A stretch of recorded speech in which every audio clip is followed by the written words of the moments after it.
everyone, Olivia Reiner here for Packers News, joined by Ryan Wood, and today we are discussing the specialists of the Green Bay Packers and grading them on how they fared this past season.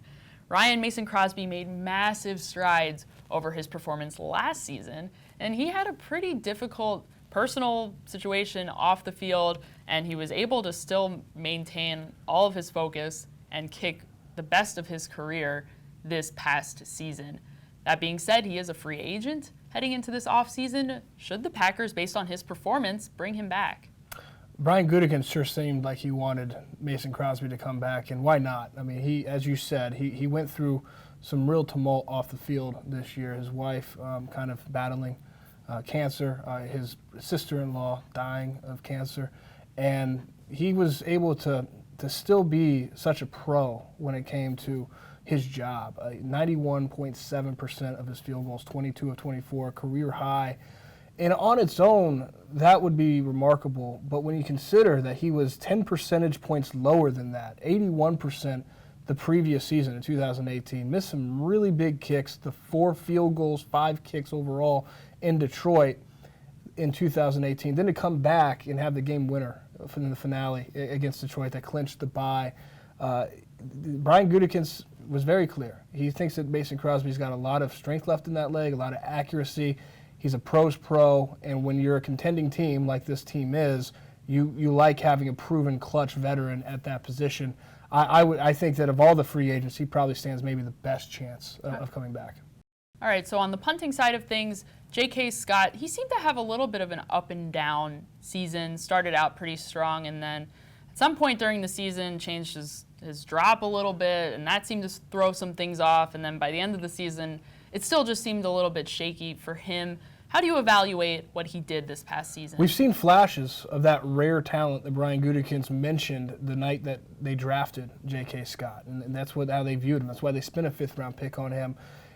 This season, it was up and down. It just hasn't been consistent yet in his career. He was near the league bottom in gross and net average, but he was top 10 in punts inside the 20. He was ranked quite high with forcing fair catches, which it really speaks to the hang time that he has, which is something the Packers deeply prioritize in their punting game. They want to diminish the return ability of the other team.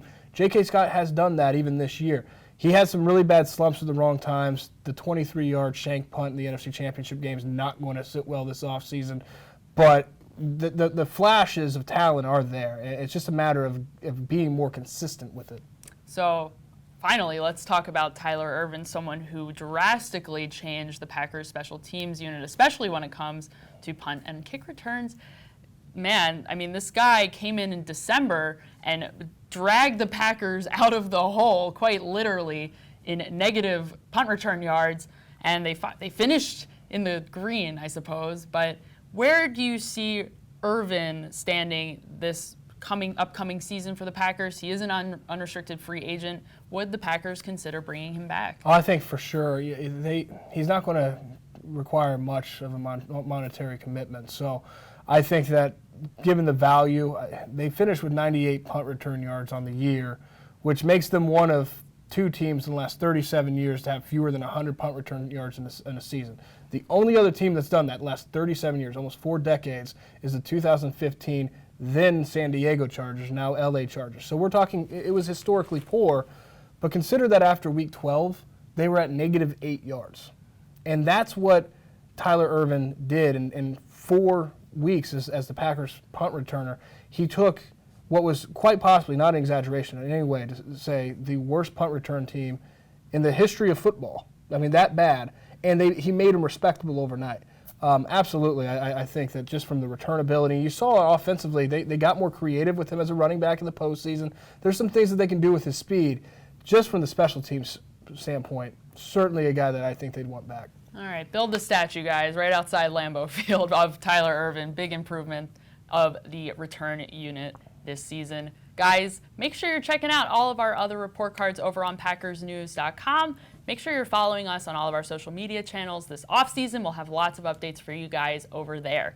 Thank you so much for joining us. We'll see you next time.